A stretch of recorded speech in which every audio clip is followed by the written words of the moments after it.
ਦਰਸ਼ਕੋ break ਤੋਂ ਬਾਅਦ ਤੁਹਾਨੂੰ ਆਪਾਂ ਸਭ ਨੂੰ ਜੀ ਆਇਆਂ ਕਹਿੰਦੇ ਆ। ਸੋ ਪ੍ਰੋਗਰਾਮ ਦੇ ਅਖੀਰਲੇ ਪਲਾਂ ਦੇ ਵਿੱਚ ਆਪਾਂ ਗੱਲਬਾਤ ਕਰਨ ਜਾ ਰਹੇ ਹਾਂ ਕਿ ਕਿਸ ਤਰ੍ਹਾਂ ਬੀਤੇ ਕੱਲ ਪਾਕਿਸਤਾਨ ਵੱਲੋਂ ਭਾਰਤ ਨਾਲ ਵਪਾਰਕ ਸੰਬੰਧ ਖੋਲ੍ਹਣ ਦੀ ਖਬਰ ਨੇ।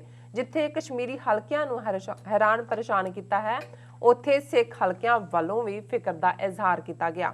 ਭਾਵੇਂ ਕਿ ਪਾਕਿਸਤਾਨ ਦੀ ਸਰਕਾਰ ਵੱਲੋਂ ਹੁਣ ਇਸ ਫੈਸਲੇ ਨੂੰ ਰੱਦ ਕਰ ਦਿੱਤਾ ਗਿਆ ਹੈ और इस संबंधी साडे वीर सरदार सुखजिंदर सिंह बाजवा होरां वालों एक लिखत आई है। इस बारे आपां विचार चर्चा करन जा रहे हैं। सो असीं चाहांगे कि तुसां ने इस तरह ही बने रहना और नाल ही आपां गुरबाणी विचारां दी सांझ भी तुहाडे नाल पावांगे। सो तुसीं साडे नाल इस तरह ही बने रहना। देखण सुणन लई एंड लिखण लई तुहाडा सब दा बहुत बहुत शुक्रिया जी। राज साहब की कहना चाहोगे? देखो अज का आलमोस्ट साडा सारा ही प्रोग्राम इस खबर के दुआले ही घूमिया है। ये अपने आप च एक अहमियत वाली गल है कि किन्नी फिक्र वाली गल सी वो कश्मीरी भैणां भरावां च होए, सिंसीयर पाकिस्तानी भैणां भरावां च होए और सिख कौम के हवाले नाल भी। सो हर एक की लिखत जां हर एक का कमेंट तो असीं साझा नहीं कर सकते, पर सिख फीलिंग की सी और इस नूं साडे वीर सुखजिंदर सिंह बाजवा ਉਹਨਾਂ ਨੇ ਸਾਨੂੰ ਲਿਖਿਆ। ਹਾਲਾਂਕਿ ਜਦੋਂ ਇਹਨਾਂ ਨੇ ਲਿਖਿਆ ਉਦੋਂ ਪਾਕਿਸਤਾਨ ਦੀ ਕੈਬਨਿਟ ਨੇ ਉਸ ਫੈਸਲੇ ਨੂੰ ਨਕਾਰ ਦਿੱਤਾ ਸੀ, ਜਿਹੜਾ ਉਸ ਤੋਂ ਖਹਿੜਾ ਛਡਾ ਲਿਆ ਸੀ। ਔਰ ਅਸੀਂ ਇੱਕ ਕਿਉਂਕਿ YouTube ਦੇ ਉੱਤੇ ਲਾਈਵ ਚੱਲਦੇ ਹਾਂ, ਜ਼ੁਬੈਰ ਯਾਕੂਬ ਜੀ ਜਿਹੜੇ ਸਾਡੇ ਵੈਲਵਿਸ਼ਰ ਨੇ, TV 84 ਵੀ ਦੇਖਦੇ ਨੇ, ਉਹਨਾਂ ਕੱਲ੍ਹ ਵੀ ਪੁੱਛਿਆ ਸੀ ਕਿ ਸਿੱਖ ਡੇ ਪੈਰੇਡ, ਖਾਲਿਸਤਾਨੀ ਪੈਰੇਡ ਜਿਹਨੂੰ ਕਿਹਾ ਜਾਂਦਾ ਹੈ, ਅਪ੍ਰੈਲ ਦੇ ਅਖੀਰਲੇ ਹਫਤੇ 'ਚ ਯੂਜਲੀ ਹੁੰਦੀ ਹੈ, ਵੀ ਕਦੋਂ ਹੈ। याकूब साहब मैनू लगता है भी अजे तक तो कोई परमिशन नहीं मिली, पर जदों भी इसकी परमिशन होएगी ज़ाहिर है TV 84 नूं इसका पहला पता भी लगेगा, असीं उस बारे एडवरटाइज भी करते हैं। सो लेकिन मैनू लगता नहीं कि इस बार ये पैरेड होए। अजे हालात नॉर्मल नहीं ने। कोविड-19 तुसीं भी न्यूयॉर्क च रहिंदे हो, इसनूं समझदे हो। असीं वीर सुखजिंदर सिंह बाजवा जी की लिखत साझी कर रहे हैं और उहदे च उन्होंने वाहिगुरू जी का खालसा वाहिगुरू जी की फतेह। रेवरेंड डॉक्टर साहब जी वेलकम बैक होम। ज़ाहिर है भी उन्होंने इंडियाना और मिशिगन तो वापसी तो वेलकम किया है। जी आया नूं बहुत शुक्रिया। Looks like once again the Pakistani federal cabinet finally heeded to your advice. I also believe this is the wise act not to submit to the forced decisions of Hindu shaitani government's tactics. This is what the Pakistani Awam and every well-wisher of Pakistan wants. Honorable Prime Minister Imran Khan and his government must stand firmly against the hypocrite, fascist, terrorist Modi. चलो उन्होंने सानू credit दिता। मैं समझदा भी ये हर एक दी आवाज़ सी जिहड़ा भी कि भी ये की हो गया नहीं। और चलो जे साडी आवाज़ भी उहदे च रल गई, हालां असीं अपने आप नूं नगारखाने च तूती समझते हैं तो ये उन्होंने मेहरबानी है, पर ज़ाहिर है कि असी पाकिस्तान के हमदर्द दोस्त वैलविशर भविख के गवांढी उस होने के नाते उन्होंने साझा लई और खास तौर पर इमरान खान और जनरल बाजवा लई सिख कौम के दिलों च एक खास थां है। करतारपुर साहब कॉरीडोर का खोलना और उन्होंने सिखां प्रति मुहब्बत का टाइम टू टाइम इजहार और होर भी बहुत सारे सिखां नाल संबंधित जिहड़ी मजहबी आज़ादी के मुद्दे ते बहुत सारा काम इन्हां 2.5-3 साल च होया। सो उन्होंने ये बाजवा साहब ने कहा कि भी ये जिहड़ा सियाणप यही होएगी कि हिंदू वो तो लिखदा ही हिंदुस्तान नहीं हिंदू शैतान लिखदे हैं कि उन्हां दी हुकूमत के जिहड़े तौर तरीके ने उन्हां तो बाखबर रहन, खबरदार रहन। There seems to be a lobby within the Pakistan government that is trying its covert operations to sabotage the very interests and dignity of the country and the people of Pakistan. The Honorable Prime Minister Imran Khan need to weed out such elements and continue his work to build a stronger nation. He must not fall prey to the ill intentions of enemy under the cloud of their false propaganda and putting aside the very hopes, the aspirations of the Kashmiris and the Sikhs that he promised through his historic address to UN as an ambassador of the Muslim. ये बिल्कुल उन्होंने बहुत वधिया phrasing की है। मैं अखीर तो शुरू करा कि भी जिहड़ी इमरान खान साहब ने UN दे विच आके जिथे उन्होंने दुनिया भर के इस्लाम च यकीन रखने वालियां दे भी आवाज़ बने सी, उस स्पीच दे विच उन्होंने ਇਸਲਾਮੋਫੋਬੀਆ ਦੀ ਗੱਲ ਕੀਤੀ ਸੀ। ਉੱਥੇ ਉਹ ਕਸ਼ਮੀਰ ਦੇ ਵੀ ਜਿਵੇਂ ਉਹਨਾਂ ਨੇ ਆਵਾਜ਼ ਚੁੱਕੀ, ਮੋਦੀ ਸਰਕਾਰ ਨੂੰ ਨਾਜ਼ੀ ਔਰ ਫਾਸ਼ਿਸਟ ਕਿਹਾ, ਔਰ ਉਸ ਸਪੀਚ ਦੇ ਵਿੱਚ ਉਹਨਾਂ ਦਾ ਨੇ ਸਿੱਖਾਂ ਦਾ ਵੀ ਜ਼ਿਕਰ ਕੀਤਾ ਸੀ, ਮਾਈਨੋਰਟੀਜ਼ ਦੇ ਨਾਲ ਜੋ ਮੋਦੀ ਗਵਰਨਮੈਂਟ ਕਰ ਰਹੀ ਹੈ। ਉਹਨਾਂ ਨੇ ਕਿਹਾ ਕਿ ਵੀ ਇਹ ਜਿਹੜਾ ਉਹਨਾਂ ਦਾ ਇੱਕ ਇਮੇਜ ਹੈ, ਔਰ ਜਿਵੇਂ ਉਹਨਾਂ ਨੇ ਐਸਪਾਇਰ ਕੀਤਾ ਹੈ ਬਾਕੀ ਕਸ਼ਮੀਰੀਆਂ ਔਰ ਸਿੱਖਾਂ ਦੀ ਆਵਾਜ਼ ਨੂੰ ਪੋਲੀਟੀਕਲ ਜਿਹੜੀ ਹੈ ਉਹ ਸੋਲਿਡ ਬੇਸ ਦਿੱਤਾ ਹੈ, ਉਹ ਨਾ ਕਰਨ। ਔਰ ਉਹਨਾਂ ਦਾ ਬਾਜਵਾ ਸਾਹਿਬ ਦਾ ਇਹ ਕਹਿਣਾ ਹੈ ਕਿ ਭਾਈ ਉਹਨਾਂ ਦੀ ਆਪਣੀ ਹਕੂਮਤ ਦੇ ਵਿੱਚ ਇਸ ਕਿਸਮ ਦੇ ਐਲੀਮੈਂਟ ਨੇ ਜਿਹੜੇ ਇੰਡੀਅਨ ਇੰਟਰਸਟ ਲਈ ਕੰਮ ਕਰਦੇ ਨੇ। ਦੇਖੋ ਕਈ ਵਾਰ ਇਹ ਵੀ ਹੁੰਦਾ ਵੀ ਇਹ ਤਾਂ ਜ਼ਰੂਰੀ ਹੈ, ਹਕੂਮਤਾਂ ਦੇ ਵਿੱਚ ਕੁਛ ਨਾ ਕੁਛ ਐਸਾ ਏਜੰਸੀਆਂ ਕਰਦੀਆਂ ਨੇ, ਪਰ ਬਹੁਤ ਵਾਰ ਇਹ ਵੀ ਹੈ ਵੀ ਜਿਹੜਾ ਬ੍ਰਾਹਮਣਵਾਦ ਦਾ ਸਭ ਤੋਂ ਸਟਰੋਂਗ ਹਥਿਆਰ ਹੈ ਉਹ ਹੈ ਭੰਬਲ ਭੂਸਾ, ਕਨਫਿਊਜ਼ਨ ਔਰ ਪ੍ਰੋਪੇਗੈਂਡਾ, ਕਿ ਇੰਨਾ ਕੁ ਕ੍ਰੀਏਟ ਕਰ ਦਿਓ ਜਿਹਦੇ 'ਚ ਪਾਕਿਸਤਾਨ ਮੀਡੀਆ ਦੇ ਹਵਾਲੇ ਨਾਲ ਮੈਂ ਜ਼ਰੂਰ ਕਹਾਂਗਾ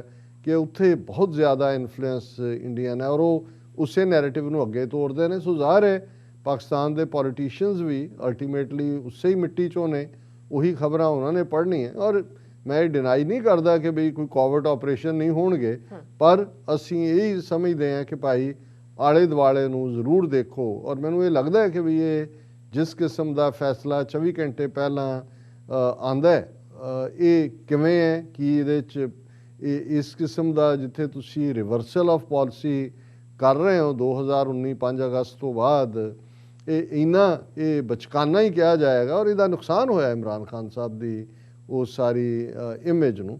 ਫਿਰ ਬਾਜਵਾ ਸਾਹਿਬ ਕਹਿੰਦੇ ਨੇ world knows how the minorities are being persecuted in Hindu Shaitan by RSS guided fascist regime commanded by terrorist Modi। ਵੀ ਇਹਨਾਂ ਦਾ ਵੱਡਾ ਕਮਾਂਡਰ ਮੋਦੀ ਹੈ, RSS ਗਾਈਡ ਕਰ ਰਿਹਾ ਹੈ, ਫਾਸ਼ਿਸਟ ਹਕੂਮਤ ਹੈ ਹਿੰਦੂ ਸ਼ੈਤਾਨ ਦੀ, ਔਰ ਸਾਰੀ ਦੁਨੀਆ ਜਾਣਦੀ ਹੈ ਕਿ ਕਿਵੇਂ ਅਕਲੀਅਤਾਂ ਦੇ ਉੱਤੇ ਜ਼ੁਲਮ ਹੋ ਰਹੇ ਨੇ, ਉਹਨਾਂ ਦੀ ਪਰਸੀਕਿਊਸ਼ਨ ਹੋ ਰਹੀ ਹੈ। This is not the time to submit and get cornered, ਕਿ ਵੀ ਤੁਸੀਂ ਇਸ ਮੌਕੇ ਦੇ ਉੱਤੇ ਕੋਈ ਵੀ ਚੀਜ਼ ਉਹਨਾਂ ਨੂੰ ਰਾਹਤ ਦਿਓ ਤੇ ਤੁਹਾਨੂੰ ਖੂੰਜੇ ਲਾ ਦੇਣਗੇ। This is the time to stand against human rights violators and the perpetrators of humanity, ਕਿ ਜਿਹੜੇ ਹੀਨਸ ਕ੍ਰਾਈਮ ਕਰ ਰਹੇ ਨੇ ਇਨਸਾਨੀਅਤ ਦੇ ਖਿਲਾਫ, ਉਹਨਾਂ ਨੂੰ ਜਿਹੜਾ ਉਹ ਐਕਸਪੋਜ਼ ਕਰਨਾ ਹਿਊਮਨ ਰਾਈਟਸ ਵਾਇਓਲੇਟਰਸ ਨੂੰ। ਔਰ ਇਹ ਟਾਈਮ ਹੈ ਉਹਨਾਂ ਦੇ ਲਈ ਖਲੋਣ ਦਾ। Honourable prime minister Imran Khan must prove his words that he means to bring peace and prosperity in the region, but not at the cost of lives, dignity and freedom of the people। ਵੀ ਠੀਕ ਹੈ piece prosperity ਉਹਨਾਂ ਨੇ ਕਿਹਾ, ਪਰ ਇਹਦੇ ਤੇ ਜੇ piece prosperity ਦੇ ਨਾਂ ਥੱਲੇ ਤੁਸੀਂ ਲੋਕਾਂ ਦੀਆਂ ਜ਼ਿੰਦਗੀਆਂ, ਉਹਨਾਂ ਦਾ ਸਵੈਮਾਨ, ਉਹਨਾਂ ਦਾ ਜਿਹੜਾ ਪ੍ਰਾਈਡ ਹੈ ਉਸ ਨੂੰ, ਔਰ ਫਰੀडम ਆਫ ਦਾ ਪੀਪਲ, ਆਜ਼ਾਦੀ, ਉਹਨੂੰ ਕੁਰਬਾਨ ਕਰੋ, ਤੇ ਇਹ ਨਾ ਕਾਬਲੇ ਬਰਦਾਸ਼ਤ ਔਰ ਨਾ ਜਿਹੜਾ ਇਹ ਨਾ ਮਨਜ਼ੂਰ ਹੈ। ਮੇ Waheguru ji bless honorable Prime Minister Imran Khan Sahib and his government to deliver their promises to those he gave a hope। ਆਮੀਨ। ਗੁਰਫਤਿਹ ਜੀ ਉਹਨਾਂ ਨੇ ਕਿਹਾ ਕਿ ਭਾਈ ਰੱਬ ਰਹਿਮਤ ਕਰੇ ਇਮਰਾਨ ਖਾਨ ਸਾਹਿਬ ਉਹਨਾਂ ਦੀ ਹਕੂਮਤ ਨੂੰ, ਇਹ ਜਿਹੜਾ ਸ਼ੌਰ ਜਿਹੜਾ ਇਹ ਕੀ ਉਹਨੂੰ ਕਹਿੰਦੇ ਨੇ ਲਫ਼ਜ਼ ਹੁੰਦਾ ਹੈ ਸ਼ਹੂਰ ਦੇ, ਸ਼ਹੂਰ ਬਖਸ਼ੇ ਕਿ ਜਿਹੜੇ ਉਹਨਾਂ ਨੇ ਇਕਰਾਰ ਕੀਤੇ ਨੇ ਉਹਨਾਂ ਨੂੰ ਉਹ ਪੂਰਾ ਕਰ ਸਕਣ। ਔਰ ਉਹ ਇਕਰਾਰ ਜਿਹੜੇ ਉਹਨਾਂ ਕੀਤੇ, ਉਹਨਾਂ ਨੇ ਲੋਕਾਂ ਨੂੰ ਉਮੀਦ ਦਿੱਤੀ, ਆਸ ਦਿੱਤੀ।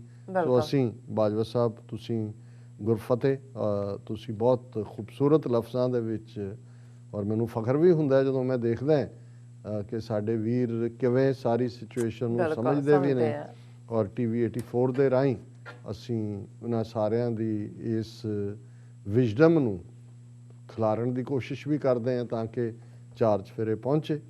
ਔਰ ਕਲੋਜ਼ਿੰਗ ਤੋਂ ਪਹਿਲਾਂ ਜਿਵੇਂ ਅਸੀਂ ਰੋਜ਼ਾਨਾ ਕਬੀਰ ਸਾਹਿਬ ਦੀ ਬਾਣੀ ਦੀ ਵਿਚਾਰ ਕਰਦੇ ਹਾਂ, ਗੌੜੀ ਰਾਗ ਦੇ ਵਿੱਚ ਕਬੀਰ ਸਾਹਿਬ ਦਾ ਸ਼ਬਦ ਹੈ, ਕਿਆ ਜਪ ਕਿਆ ਤਪ ਕਿਆ ਬ੍ਰਤ ਪੂਜਾ, ਜਾਂ ਕੇ ਹਿਰਦੈ ਭਾਉ ਹੈ ਦੂਜਾ, ਰੇ ਜਨ ਮਨ ਮਾਧੋ ਸਿਉ ਲਾਈਐ, ਚਤੁਰਾਈ ਨਾ ਚਤੁਰਭੁਜ ਪਾਈਐ। ਰਹਾਓ।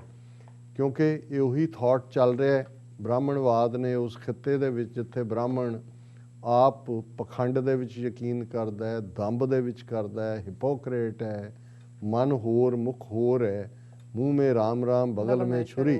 ਸੋ ਕਬੀਰ ਸਾਹਿਬ ਨੇ ਉਹਨਾਂ ਸਾਰਿਆਂ ਗੱਲਾਂ ਨੂੰ ਜਿਹੜਿਆਂ ਤੋਂ ਜਿਹਨੂੰ ਬ੍ਰਾਹਮਣ ਨੇ ਬਹੁਤ ਐਮਫੇਸਾਈਜ਼ ਕੀਤਾ ਕਿ ਜੀ ਆਹ ਫਲਾਣੇ ਮੰਤਰ ਦਾ ਜਾਪ ਕਰੋ, ਰਿਸਾਈਟ ਇੰਨੀ ਵਾਰੀ, ਇਸ ਕਿਸਮ ਦੇ ਤੁਸੀਂ ਤਪ ਕਰੋ, ਆਹ ਵਰਤ ਰੱਖੋ, ਭੁੱਖੇ ਰਹੋ, ਫਲਾਣਾ ਦੇਵਤਾ ਖੁਸ਼ ਹੋਏਗਾ, ਫਲਾਣੀ ਦੇਵੀ ਖੁਸ਼ ਹੋਏਗੀ। ਪਰ ਕਬੀਰ ਸਾਹਿਬ ਫਰਮਾਉਂਦੇ ਨੇ ਕਿਆ ਜਪ ਕਿਆ ਤਪ ਕਿਆ ਬ੍ਰਤ ਪੂਜਾ, ਜਾਂ ਕੇ ਹਿਰਦੈ ਭਾਉ ਹੈ ਦੂਜਾ। ਕਿ ਜੇ ਤੁਹਾਡੇ ਦਿਲ 'ਚ ਹੋ ਰਿਹਾ, ਕਹਿ ਤੁਸੀਂ ਹੋ ਰਹੇ, ਤੁਹਾਡੇ ਜਪ ਤਪ ਤੇ ਵਰਤ ਇਹਨਾਂ ਦਾ ਕੀ ਮਤਲਬ ਰਹਿ ਜਾਂਦਾ ਹੈ? ਰੇ ਜਨ ਮਨ ਮਾਧੋ ਸਿਉ ਲਾਈਐ। ਕਿ ਹੇ ਰੱਬ ਦੇ ਬੰਦਿਓ, ਆਪਣੇ ਦਿਲ ਨੂੰ, ਆਪਣੇ ਮਨ ਨੂੰ ਮਾਧੋ ਉਸ ਰੱਬ ਵੱਲ ਲਾਓ, ਉਸ ਅੱਲਾਹ ਤਾਲਾ ਨਾਲ, ਉਸ ਪਿਆਰੇ ਦੇ ਨਾਲ। ਚਤਰਾਈ ਨਾ ਚਤੁਰਭੁਜ ਪਾਈ ਹੈ। ਰਹਾਓ ਜਿਵੇਂ ਦੀ ਤੁਕ, ਜਿਵੇਂ ਸੈਂਟਰਲ ਆਈਡੀਆ ਹੁੰਦਾ ਹੈ ਕਿ ਇਹ ਜਿਹੜੀ ਵਕਤੀ ਜਿਹੀ ਕਲੈਵਰਨੈਸ ਹੈ, ਬਹੁਤ ਜਿਹੜੀਆਂ ਨੇ ਚੁਸਤ ਚਲਾਕ ਗੱਲਾਂ, ਪਖੰਡ ਜਿਹਾ ਕਰਨਾ, ਕਹਿਣਾ ਹੋਰ ਕਰਨਾ, ਇਹ ਚਤਰਾਈ ਹੈ। ਅਸੀਂ ਚਤਰ ਤੇ ਸਿਆਣੇ ਦੇ ਵਿੱਚ ਇਹੀ ਫਰਕ ਕਰਦੇ ਹਾਂ। ਸਿਆਣਾ ਰੜਿਆ ਹੋਇਆ ਵਿਜ਼ਡਮ ਦੇ ਨਾਲ ਗੱਲ ਕਰਦਾ ਹੈ। ਚਤਰ, ਜਿਹਦੇ ਲਈ ਅੰਗਰੇਜ਼ੀ ਲਫ਼ਜ਼ ਕਲੈਵਰ ਕਹਿੰਦੇ ਨੇ, ਔਰ ਵੈਸੇ ਸਾਡੇ ਜਿਹਦਾ ਨਾਂ ਹੁੰਦਾ ਹੈ ਚਤਰ ਸਿੰਘ, ਉਹਨੂੰ ਕਈ ਵਾਰੀ ਸਾਡੇ ਕਲੈਵਰ ਸਿੰਘ ਕਹਿੰਦੇ ਨੇ। ਮੈਂ ਕਿਹਾ ਜੀ ਜਦੋਂ ਮਾਪਿਓ ਨੇ ਚਤਰ ਕਿਹਾ, ਉਹਨਾਂ ਦਾ ਤਾਂ ਮਤਲਬ ਸੀ ਕਿ ਐਵੇਂ ਲੋਲਾ ਨਹੀਂ ਹੈ ਇਹ ਸਾਡਾ ਪੁੱਤਰ ਜਿਹੜਾ। ਪਰ ਹੁਣ ਇਹ ਥੋੜ੍ਹੀ ਪਤਾ ਸੀ ਕਿ ਵੀ ਇਹ ਇੱਧਰ ਕਲੈਵਰ ਬਣ ਜਾਣਾ ਹੈ। ਸੋ ਉਹਨਾਂ ਨੇ ਚਤਰਾਈ ਨਾ ਚਤੁਰਭੁਜ ਪਾਈ ਹੈ। ਚਤੁਰਭੁਜ ਵੀ ਹਿੰਦੂ ਮਿਥਿਹਾਸ ਦੇ ਵਿੱਚ 4 ਬਾਹਾਂ ਵਾਲਾ ਰੱਬ ਦਾ ਨਾਂ ਰੱਖਿਆ ਹੋਇਆ। ਸੋ ਉਹਨਾਂ ਕਿਹਾ ਵੀ ਭਾਵੇਂ ਉਹ ਤੁਹਾਡਾ, ਤੁਸੀਂ ਉਹਨੂੰ ਚਤੁਰਭੁਜ ਕਹਿੰਦੇ ਹੋ, ਪਰ ਇਹ ਚਤਰਾਈ ਨਾਲ, ਇਹ ਜਿਹੜੀਆਂ ਚਲਾਕੀਆਂ ਨੇ, ਇਹਨਾਂ ਦੇ ਨਾਲ ਨਹੀਂ ਮਿਲਣਾ। ਪਰ ਹਰ ਲੋਭ ਅਰ ਲੋਕਾਚਾਰ, ਪਰ ਹਰ ਕਾਮ ਕ੍ਰੋਧ ਅਹੰਕਾਰ, ਕਰਮ ਕਰਤ ਬੱਧੇ ਅਹੰਮੇਵ, ਮਿਲ ਪਾਥਰ ਕੀ ਕਰਹੀ ਸੇਵ। ਉਹਨਾਂ ਨੇ ਕਿਹਾ ਵੀ ਇਹ ਜੇ ਚਤਰਾਈ ਨਾਲ ਨਹੀਂ ਮਿਲਣਾ, ਆ ਗੱਲਾਂ ਨਾਲ, ਫੋਕੀਆਂ ਨਾਲ ਨਹੀਂ ਮਿਲਣਾ, ਤੇ ਕਿਵੇਂ ਰੱਬ ਮਿਲ ਸਕਦਾ? ਕਬੀਰ ਸਾਹਿਬ ਫਰਮਾਉਂਦੇ ਨੇ ਪਰ ਹਰ ਹੁੰਦਾ ਦੂਰ ਕਰੋ, ਛੱਡੋ। ਸਭ ਤੋਂ ਪਹਿਲਾਂ ਗਰੀਡ, ਲੋਭ। ਔਰ ਗਰੀਡ ਨੇ ਸਭ ਕੁਝ ਬੰਨਿਆ ਹੋਇਆ। ਅਸੀਂ ਝੂਠ ਵੀ ਕਾਹਦੇ ਲਈ ਬੋਲਦੇ ਹਾਂ, ਕਿਸੇ ਦਾ ਹੱਕ ਕਿਉਂ ਮਾਰਦੇ ਹਾਂ? ਇਸੇ ਲਈ ਕਿ ਅਲਟੀਮੇਟਲੀ ਇਹ ਹੁੰਦਾ ਹੈ ਕਿ ਭਾਈ ਹਜ਼ਾਰਾਂ ਵਾਲਾ ਲੱਖਪਤੀ, ਲੱਖਾਂ ਵਾਲਾ ਮਿਲੀਨਰ ਹੋਣਾ ਚਾਹੁੰਦਾ ਹੈ। ਔਰ ਕਬੀਰ ਸਾਹਿਬ ਕਹਿੰਦੇ ਨੇ ਔਰ ਲੋਕਾਚਾਰ। ਹੁਣ ਲੋਕਾਚਾਰ ਕੀ ਹੈ ਜੀ? ਲੋਕ ਕੀ ਕਹਿਣਗੇ?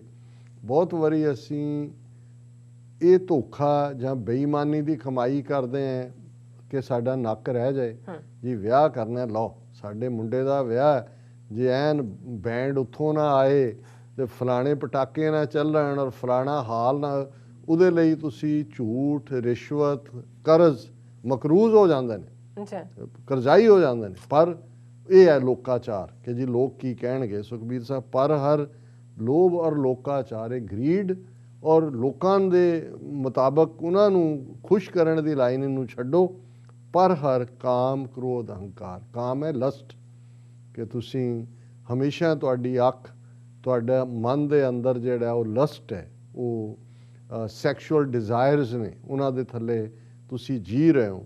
ਕ੍ਰੋਧ, ਕਿ ਹਰ ਗੱਲ ਤੇ ਤੁਹਾਨੂੰ ਗੁੱਸਾ ਆਉਂਦਾ ਹੈ, ਤੁਸੀਂ ਮਨ ਦੇ ਅੰਦਰ ਸਹਿਜ ਨਹੀਂ ਹੈ, ਸ਼ਾਂਤੀ ਨਹੀਂ ਹੈ।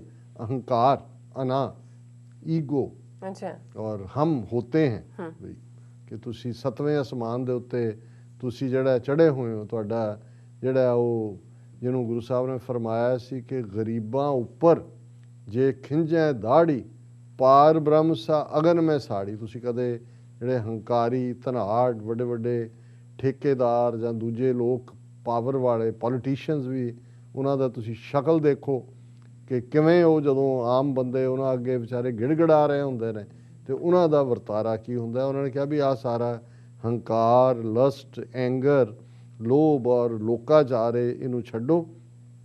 ਤੇ ਜਿਹੜੇ ਤੁਸੀਂ ਜਪ ਤਪ ਪੂਜਾ ਇਹ ਕੀਤਾ, ਕਰਮ ਕਰਤ ਬੱਧੇ ਅਹੰਮੇਵ, ਕਿ ਇਹ ਤੁਸੀਂ ਸਾਰੇ ਕਰਮ ਕਰਦੇ ਹੋ, ਪਰ ਇਹ ਤੁਹਾਡੇ ਹੰਕਾਰ ਨੂੰ, ਅਹੰਮੇਵ ਹੈ, ਉਹਨੂੰ ਖਤਮ ਨਹੀਂ ਕਰਦੇ, ਉਹਨੂੰ ਵਧਾਉਂਦੇ ਨੇ।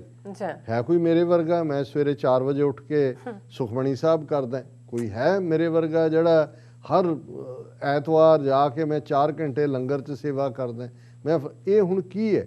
ਜਿਹੜੇ ਕਰਮ ਤੁਸੀਂ ਕਰਦੇ ਸੀ ਜਾਂ ਪਰਉਪਕਾਰ, ਜਿਵੇਂ ਮੈਂ ਕਿਤੇ ਪੜ੍ਹ ਰਿਹਾ ਸੀ ਕਿ ਕਿਸੇ ਨੇ ਕਿਹਾ ਕਿ 2 ਕੰਮ ਹਰ ਰੋਜ਼ ਐਸੇ ਕਰੋ ਜਿਹਦਾ ਗਵਾਹ ਸਿਰਫ ਰੱਬ ਹੋਵੇ।